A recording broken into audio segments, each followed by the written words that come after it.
Hello friends, এর আগের ভিডিওতে আমি আমার ছাদ বাগানের অ্যালোভেরা গাছকে দেখিয়েছি।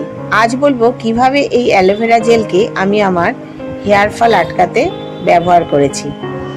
আমি অ্যালোভেরা গাছ থেকে দুটো অ্যালোভেরা পাতা তুলে নিয়ে এসেছি। ছুরির সাহায্যে তার দুপাশের কাটা এবং এক পাশের ছাল তুলে নিয়েছি। এবার ভেতরের যে পাল্পগুলো, সেই পাল্পগুলো আমি একটি ছোট চামচ দিয়ে একটি মিক্সিং বোলে নিয়ে নেব। আজকাল অ্যালোভেরাকে প্রসাধনী উৎপাদনে নানাভাবে ব্যবহার করা হচ্ছে এবং মানুষ তার উপকারও পাচ্ছে। এই উপকারী একটা গাছ যা অতি কম কেয়ারিংয়ে আপনার ছাদ বাগানে হতে পারে, তা আপনি আপনার ছাদ বাগানে লাগিয়েই ফেলুন, উপকার পাবেন। ভেতরের পাল্পগুলো মিক্সিং বাউলে নিয়ে নিচ্ছি। এবার একটু মিক্স করে আমি ঘুরিয়ে নেব। মিক্সিং করার পর দেখবেন শ্যাম্পুর মতো তৈরি হয়ে যাবে সুন্দরভাবে। যাদের চুল খুব পড়ে যাচ্ছে বা কমে যাচ্ছে, তারা এভাবে ব্যবহার করে দেখুন, উপকার পাবেন। আমি নিয়ে নিলাম মিক্সিং বলে ভেতরের পাল্পগুলো। যাদের চুল একটু বেশি, তারা একটু বেশি পরিমাণে নিয়ে নেবেন।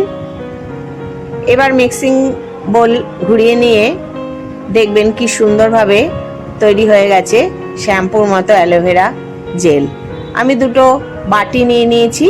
একটা বাটিতে আমি ঢেলে নেব একটু বেশি পরিমাণ, আর একটা বাটিতে আমি নেব একটু কম পরিমাণ। যেটাতে বেশি পরিমাণ নেব তার সাথে আমি কিছু জিনিস অ্যাড করে সেটা শ্যাম্পুর মতো ব্যবহার করব, আর যেটাতে কম নিয়েছি সেটা আমি কন্ডিশনার হিসাবে ব্যবহার করব।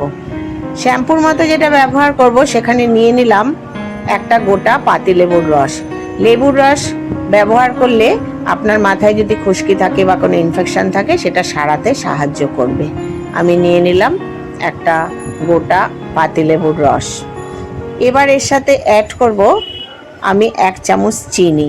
চিনি ব্যবহার করলে আপনার চুল যখন ধোবেন তখন দেখবেন কি সুন্দর স্মুথ সিল্কি হবে। নিয়ে নিলাম আমি 1 চামচ চিনি।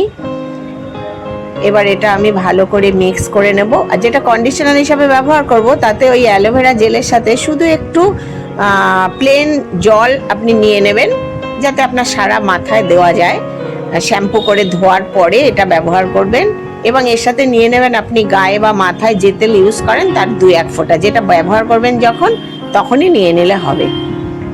শ্যাম্পুর মতো যেটা ব্যবহার করবেন, তাতে এবার আপনি যে শ্যাম্পু ব্যবহার করেন তার 1 বা 2 পাতা, যেটা আপনার চুল অনুযায়ী ঘনত্ব অনুযায়ী নিয়ে নেবেন। আমি ডাভ শ্যাম্পু ব্যবহার করি, তাই 1 পাতা ডাভ নিয়ে নিলাম।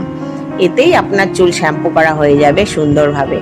তৈরি হয়ে গেল আমার আপনার শ্যাম্পু এবং কন্ডিশনার। যা কন্ডিশনার হিসাবে ব্যবহার করব সেটা আমি মাথায় দেওয়ার সময় 2-3 ফোঁটা তেল অ্যাড করে নেব, ব্যাস।